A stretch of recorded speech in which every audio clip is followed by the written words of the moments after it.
¿Cuántas veces hemos orado con fe esperando que Dios nos responda y muchas veces pasaron días y no sentíamos la respuesta de Dios? Pastor Joel Flores ya está aquí con nosotros para, a la luz de la Biblia, responder estas preguntas. Pastor, ¿cómo está? Muy bien, gracias Denise por acompañarnos siempre aquí, haciendo la introducción de los temas de cada semana. Y sabes que el tema de hoy es interesante, ya que la espera desespera. Cuando tú pides algo, quieres una respuesta inmediata. Y vivimos en un mundo donde queremos las cosas en nuestro tiempo. Rápidas, ¿no?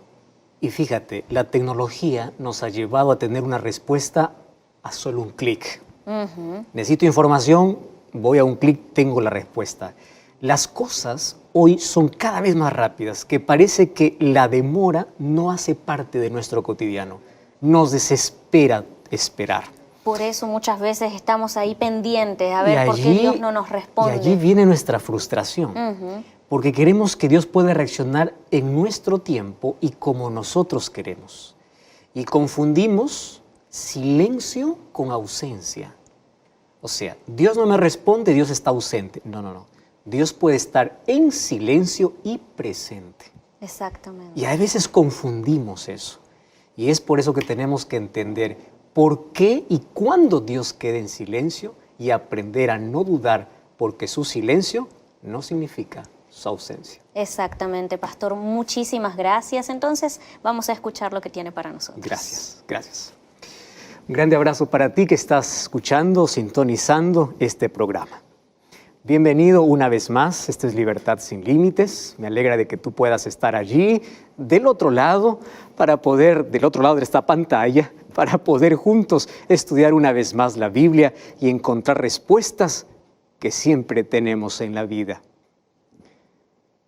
Ya te preguntaste por qué a veces Dios parece que queda en silencio. Esta es una pregunta muy frecuente. ¿Dónde está Dios? Hay una música que dice que el silencio puede ser un lenguaje de amor en un mundo donde hay tanto ruido. A veces el silencio es el mayor favor. Sin embargo, es muy difícil aceptar. Es muy difícil poder vivir. Es muy difícil entender el silencio de Dios. Yo me encontré con varias personas, o con dos tipos de personas por lo menos. Uno de ellos diciendo, pastor, yo estoy frustrado y yo prefiero no creer en Dios a creer que Él existe y Él está ausente de mi vida. Alguien me contó una historia muy triste. Cuando él tenía 7 años de edad, toda la familia era cristiana, él también era cristiano. Y dice, usted no sabe cómo yo oré a Dios pidiendo que pueda traer sanidad a mi padre. Oré, clamé, lloré. Yo apenas tenía 7 años de edad. La iglesia oró. Y después de orar unas semanas, mi padre falleció. También la iglesia oró por otra persona que no era ni siquiera creyente. Una persona que no tenía el temor de Dios, una persona mala. Mi padre era una persona buena. Y cuando la iglesia oró por esa persona mala, esa persona se restauró. Y me decía, ¿cómo yo voy a creer en Dios cuando parece que la gente buena sufre más y el malo parece que Dios lo restaura? Yo no quiero más creer en Dios. Prefiero creer que Dios no existe a creer que Él existe y Él permaneció en silencio cuando yo más lo necesitaba. Esa es la frustración de un grupo de personas que dicen, yo no quiero más creer en Dios porque se confunde el silencio con la ausencia de Dios. Es muy difícil comprender la soberanía de Dios. ¿Qué cosa es soberanía de Dios? Dios es Dios y Él determina y Él sabe qué cosa es lo mejor para nuestra vida. En cambio, encontré a otra persona diciendo, gracias a Dios que no respondió mi oración. Gracias porque Dios frustró mis planes. Y aunque lloré y le pedí y Él no me respondió, porque si Él me hubiese dado lo que yo quería, hoy estuviera sufriendo. Dios no me dio lo que yo quería, Dios me dio lo que yo necesitaba. Y lo que yo necesitaba no era lo que yo quería en ese momento. Lo que yo necesitaba era conocer mejor que Dios tenía un plan para mí, mucho más allá de mis deseos, de mi capricho, mucho más allá de mi pedido que en ese momento era. Y aunque yo lloré en la amargura, en la desesperación, en la decepción, en la frustración, sabiendo que Dios no me escucha, hoy le agradezco a Dios porque en el tiempo comprendí por qué Dios no me respondió. ¿Cómo poder comprender esto? Algunas personas agradecidas porque Dios no les escucha y Dios les muestra mejores planes, y otras personas que siempre se quedan con la incógnita, ¿por qué Dios permitió? Por eso te digo que no es fácil aceptar el silencio de Dios, o no es fácil ni siquiera entender todas las respuestas que Dios tiene para nuestra vida. Hay una cosa que tenemos que entender. El silencio de Dios es una respuesta para todo ser humano. Porque en el silencio es donde el ser humano aprende dos cosas. Aprende a esperar. Estamos acostumbrados a que las cosas en la vida puedan salir en nuestro tiempo, bajo nuestro deseo, bajo nuestro capricho. La tecnología y el avance tecnológico en varios aspectos de la vida nos ha favorecido para que las cosas puedan ser rápidas. Y queremos que Dios también responda de esa manera. No nos gusta esperar. Sin embargo, el silencio de Dios nos enseña a esperar en la vida. Y otra cosa que nos enseña el silencio es que nos enseña a confiar. Confiar que Él tiene mejores planes para nosotros. Confiar de que nosotros no sabemos todo. De que nosotros apenas vemos un pequeño espacio, pero Dios ve toda la historia. Y Él sabe que lo que hoy nos puede dar, luego nos puede perjudicar. Pero otra vez, esto no es fácil y esto no es sencillo de poder entender. Sin embargo, hay algo que tú tienes que saber en cuanto a la oración. No desistas de orar. No dejes de orar. Porque la oración ya es la respuesta para cada problema de la vida, aun cuando Dios no responda como tú le pides. Tú puedes decir, pastor, ¿cómo es posible que la oración y la respuesta sin tener respuesta? Porque lo primero que tú vas a tener cuando oras es paz. Y al tener paz y una nueva visión de la vida, es suficiente para enfrentar cualquier dificultad que en la vida se nos presente. Número 2, la oración coloca tu corazón en sintonía con la voluntad de Dios.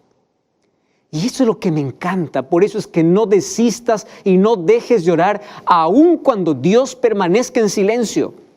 Porque incluso en la medida que caminamos con Dios, nuestros pedidos van cambiando, porque nuestro corazón se coloca en sintonía con la voluntad divina. Nuestros pedidos se convierten más espirituales que materiales. Por eso, ora, aun cuando parezca que no tenga respuesta, porque es mejor tener marcas en las rodillas que heridas en el corazón. Antes de cualquier decisión, colócate delante de Dios en oración. La pregunta es, ¿por qué parece que Dios responde a algunos de manera inmediata? Respondió a un Jonás que estaba en el vientre de un pez. Respondió a Jabes que le pidió, y dice Primera de Crónicas que Dios le dio todo lo que pidió. Y a otras personas parece que no. ¿Acaso hay algún secreto que nosotros tenemos que comprender en la oración? En primer lugar, yo quiero que entiendas que la oración no es dar información a Dios. No es que cuando tú oras, Dios recién se entera de todo lo que te está sucediendo. No, Dios sabe de todo. Pero la oración coloca tu corazón en sintonía con la voluntad de Dios para esperar la respuesta y la voluntad divina. Yo quiero abrir la Biblia y estoy con la Biblia en mano. Yo quiero mostrarte aquí algunos textos importantes que tienen que ver con el hábito de orar y también tienen que ver con las respuestas de Dios. El libro de Jeremías capítulo 33, versículo 3 dice así: clama a mí y yo te responderé y te mostraré cosas grandes y ocultas que tú no conoces. Lo primero que Dios te pide es clama. ¿Qué cosa es clamar? Clamar no es repetir una oración. Clamar tiene que ver con el deseo profundo del corazón. Dios no solamente escucha tus palabras, Dios ve la intensidad del deseo que hay en tu corazón. Y a veces la oración lo que hace es abrir nuestros ojos. Y abre nuestros ojos para ver cosas que antes no veíamos. Porque el pecado nos enceguece y Dios abre nuestros ojos a través de la oración para poder encontrar respuestas inmediatas. Clama. Ese es el primer secreto. Número 2, que tu pedido pueda ser realmente un clamor del corazón. Mateo capítulo 7, versículo 7 dice: pedid y se os dará. Buscad y hallaréis. Llamad y se os abrirá. 3 acciones, 3 verbos. Pide, busca, llama, toca, insiste. Entonces aquí tú no puedes ir a Dios con una oración que repites todos los días, con algo que tú aprendiste y todas las veces hablas y repites, sin que haya sentimiento, sin que haya realmente un verdadero deseo allí en el corazón. Tú tienes que abrir el corazón a Dios y Dios ve el deseo que hay allí. Número 2, el libro de Mateo capítulo 21, versículo 22 dice: todo lo que pidieres con fe os será dado. ¡Wow! La fe nos abre las ventanas de los cielos. Tú sabes que la oración o la fe es la llave para poder abrir los mayores tesoros celestiales.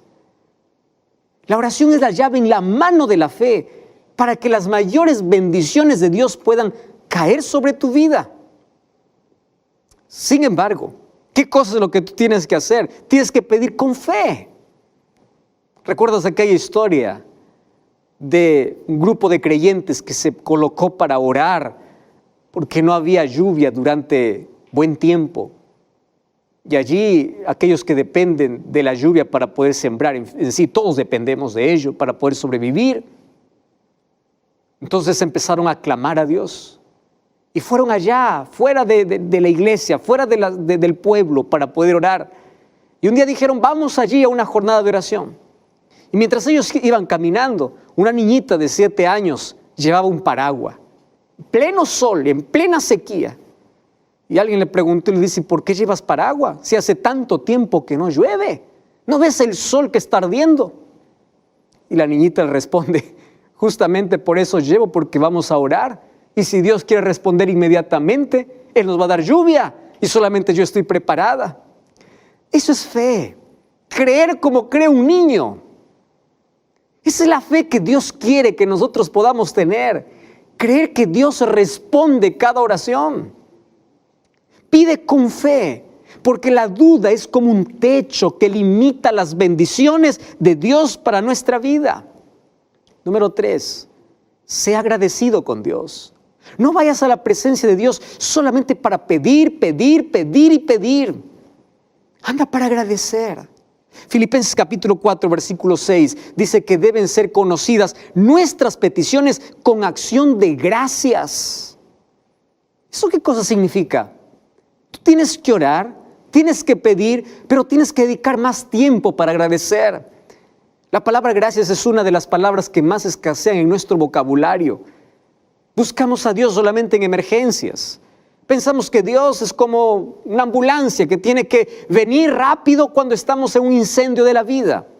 Buscamos a Dios como buscamos a un médico, solo cuando falta la salud. ¿Y por qué no buscas a Dios cuando todo te va bien en la vida? Sé agradecido con Dios.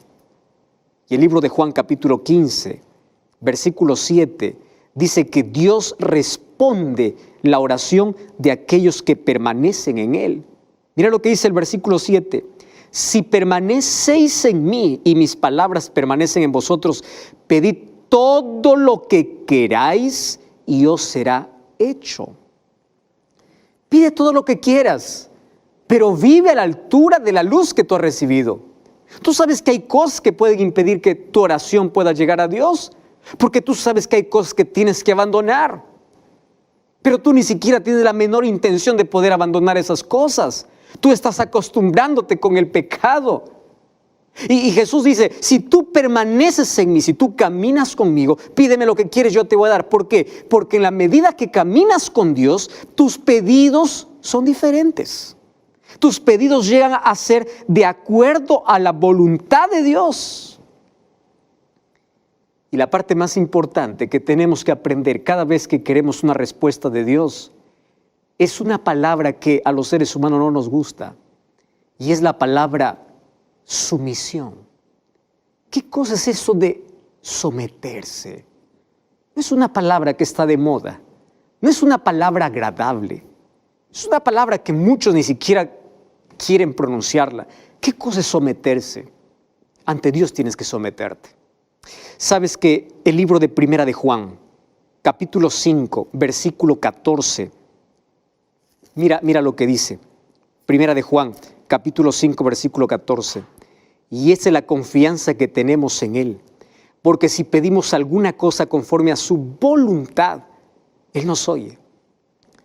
¿Qué cosa es pedir conforme a su voluntad? Decirle, Señor, sea hecha tu voluntad y no la mía. ¿Recuerda la oración de Jesús? Jesús mismo, cuando oró al Padre, le dijo, sea hecha tu voluntad. Y cuando Él nos enseñó a orar, en el libro de Mateo capítulo 6 encontramos la oración modelo y dice que nosotros tengamos que pedir a Dios la voluntad de Él. Quiere decir, Señor, yo te expreso mi pedido, pero yo confío en tu voluntad. Y tu voluntad, si es que me da, está bien. Y si no me da, ayúdame y enséñame a esperar. Pero yo creo que tu voluntad es superior, es mayor a la mía. Yo someto mi voluntad, mi pedido, mi deseo a tu voluntad. Y esa es una de las cosas más difíciles que nos cuesta entender en la vida. ¿Cómo es que yo puedo aceptar la voluntad de Dios? A veces cuando yo quiero algo, Dios dice, no, no es el tiempo, espera un momento. Quiero que entiendas algo. Detrás de cada no hay una bendición disfrazada. Detrás de cada momento que Dios te dice, espera, tu expectativa tiene que crecer porque tiene mejores planes para tu vida. Pero aprende a confiar en Dios y aprende a someterte a Dios y aprende a esperar en Dios. El libro de Salmos, capítulo 40, versículo 1, David dice lo siguiente, pacientemente esperé a Jehová y Él se inclinó a mí y oyó mi clamor. No dice que Dios te responde de manera inmediata. Claro que hay oraciones que Dios responde en el instante, pero dice, pacientemente esperé a Jehová, porque Él sabe en qué momento actuar. Otra de las cosas interesantes que tenemos que saber es que cada vez que oramos tenemos que llevar un corazón perdonador. Porque si en tu corazón hay odio y sentimiento de venganza, ¿cómo vas a querer la paz del Señor cuando hay tanto veneno que estás consumiendo? Tienes odio, tienes rencor, no perdonas. Jesús nos enseñó en la oración, perdónanos como nosotros perdonamos. Cuando tú no perdonas a aquel que te ofendió, tú estás rompiendo el mismo puente por donde tú tienes que pasar. Si tú crees que hicieron demasiadas cosas malas contra ti, recuerda cuántas cosas has hecho contra Dios. Y recuerda que todos somos falibles. Y claro que el perdón es un proceso. Claro que no es inmediato. A veces cuesta porque